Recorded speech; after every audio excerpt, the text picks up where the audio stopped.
Bidding, how you doing, boys and girls? So, I don't even know, but it's the fifth day of the year. Is it fifth day? I've got no idea what we're talking about. Welcome to the system. The system is really 10 minutes, sub 10 minutes of me giving you some wisdom that'll inspire, some wisdom that'll help you find peace of mind, some wisdom that'll push you or push you and your business and your life forward in some way or form. So today, Manchester Motivation. You go, well, what on earth's that? We'll get to that in a second. But before I get to Manchester Motivation, it has been an amazing week. Like, genuinely, it started off really, really shit, truth, and it's ended really, really amazing. What I found that this week is I've been really, really honest with people around me, with my teams and the likes, and I've been really honest about everything, and I've been really honest with you. It has been tough. It has been really tough. And often in life, what we end up doing is where we end up having problems in our life is we hold on to things longer than perhaps we should. If I said to you, here's a red hot coal, how long are you going to hold on to it for? You'd go, I'm not. But in life, what we end up doing is with challenges and problems is we hold on to them longer than perhaps we should do, and conversations perhaps that we should do. And this week, I've had several conversations that have been long overdue. I've made decisions that have been long overdue. And actually what I talk about is the longer you run, the weaker you become. So whatever you've got going on in your world, in your life right now, deal with it today. Because pebbles in shoes don't magic their way out. You'll think that you can deal with stuff and you think that you can just, override it, but it's always going to be there. And it's something I've been on for a long time. But I did a lot of reflection over Christmas period and it was amazing. Come back. And then you've now got to pull the trigger on these things that you're dealing with. And, Monday was tough. And actually, it's got increasingly better throughout the week. And then we've ended on a sterling week. My Kingmaker program, which starts on the 17th of January. I think it was on Tuesday or Wednesday. We had 2 people booked in. We're now on 11. So there's 1 space left. That just shows you. But that didn't happen by accident. That happened. And this is where people go wrong, because what ends up happening is you go, Brad sold his workshop or, filled his workshop in overnight. And actually, I could sell that. Hey, guys, you'll learn the secrets from you can sell a workshop overnight. And you go, oh, my God, let's give Brad all the money on that one. And the way that I've done that isn't doing it overnight. It's the 15 preceding years. And that's the bit that people kind of try and pretend that there's some clever system or there's a clever, use the internet or automation or this. And there's none of that. It requires time. And often in life, so many people in their lives and business, that's the thing that they do. They spoil the perfect recipe. If I said to you, how long does it take to boil an egg? You'd probably say 4 minutes, 5 minutes. Is there a way of speeding that up? Yeah, it's called scrambled. Is that what you wanted? And like I say, too often in life, people end up rushing or spoiling the perfect recipe, trying to rush it. To do things right takes time.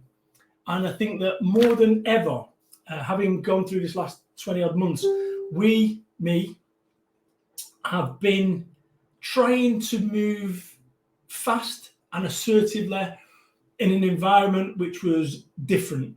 So we've all kind of thought it was kind of going to go back to normal, and it's not gone back to normal. And actually, I've stopped thinking it's going back to normal now. And what I've actually done is I've started applying myself to this new world, to today.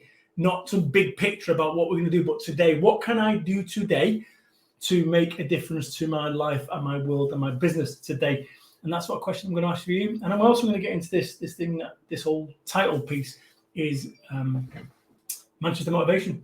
You go, well, what's that? If I said to you, I want you to double your sales in the next month, you go, that's impossible. That's impossible, Brad. If I put a gun to your head and said, double your fucking sales in the next month, or you won't see next month, do you reckon you could double your sales? And you go, yeah, of course I could. Manchester Motivation, by the way. It's not 1993 outside the hacienda. But think about it. You put a gun to your head and I said, double your sales next month, or you won't see next month. You do it, and I go, well, what would you do? Well, I'd ring up those people and I'd do this, and I'd get onto the people that are meant to come back to, and I said, well, why aren't you doing it now? Why aren't you doing it now? And the reason you're not doing it now is because you don't have enough of a gun to your head. It's like running. If you think about running, right? You always run a lot faster when a police officer's chasing you, allegedly, right? But also, you'd run a lot faster if a lion was chasing you. So somewhere along the way, you always think that you give it your best but you're not. And that Manchester motivation is something that I've used, not from a consistency perspective, as in like day in, day out, that would be wrong. But when I need to find that little bit of extra oomph, that's when I do that. I put that gun to my head, metaphorically speaking, and I say, right, gun to my head, what would I do? How would I do it? Why would I do it? I would do it because I've got a gun to my head. Okay, how would I do it? I would do it, boom. That's what I want you to do. That's today's exercise. Another couple of things I've got on here before I round off the day. This is the thing about it, consistency. Easy for me to say. Consistency. I was literally out the door. I'm going out for a meal with somebody this evening, and I forgot my video. I've had to come and I've had to do this video. Consistency. Because what we end up doing is all very well doing flashbang wallops and this, that, and the other, and everything's exciting. But when things are not exciting, like day one enthusiasm, when you go for an interview and you're on your best behavior. Yes, thank you, Steve. Yes, of course. My vertical markets, and right, or you're on your first date, you're on your best behavior. And you've got to kind of find that day one enthusiasm. One thing I wrote on here is it's about self-leadership. It is about self-leadership. You need to work as if you've got your boss sat next to you. You imagine that you're an employee, whether you are or whether you're not, or you run your own business. You imagine having your boss right next to you. How would you behave on the phone? What would you say? How would you handle it? What would you do? Once again, self-leadership. Self-leadership. You need to work as if your boss is there. And not everyone can be first. Not everyone can be first. If you go and run a race with 20 people, somebody will come first, somebody will come last. You go and run that race again, somebody will come first, somebody will come last. And I go out, I was first last race, and now I'm third. What happened? That's life. Sometimes that happens, and we can't always be first. We can't. But what we can do is we can always be better. So what I want you to recognize right now is this. I want you to be your own competition. I want you to be a better version of you in 2022 than what you was in 2021.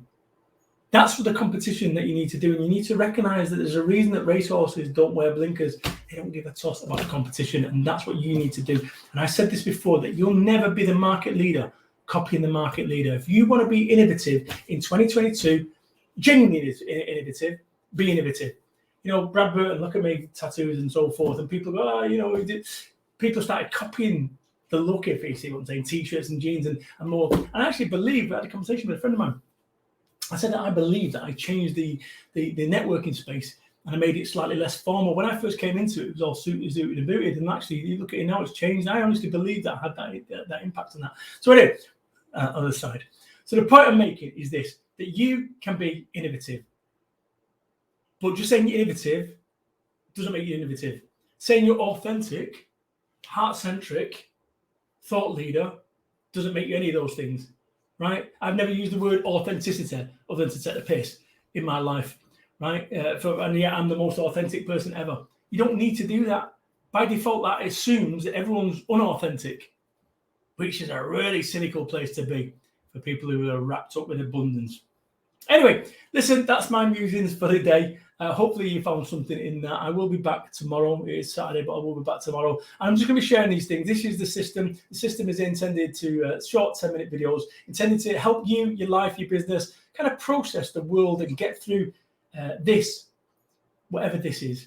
I have no idea, but you know what? None of us are. That do. We're all making it up. We're all bluffing. All bets are off. If you think that you know what the future holds, you're mistaken. The days of predicting what networking looks like, I can't get beyond. It's going to be a hybrid model. That's it. I've got nothing beyond that. But what I do know is what ends up happening, whichever way it goes, we are going to be involved in that. Have an amazing weekend. If you're watching some catch up, have an amazing day. And thank you for your continued support. Brad, the system, that's it. End broadcast. You sure? Yeah, I am.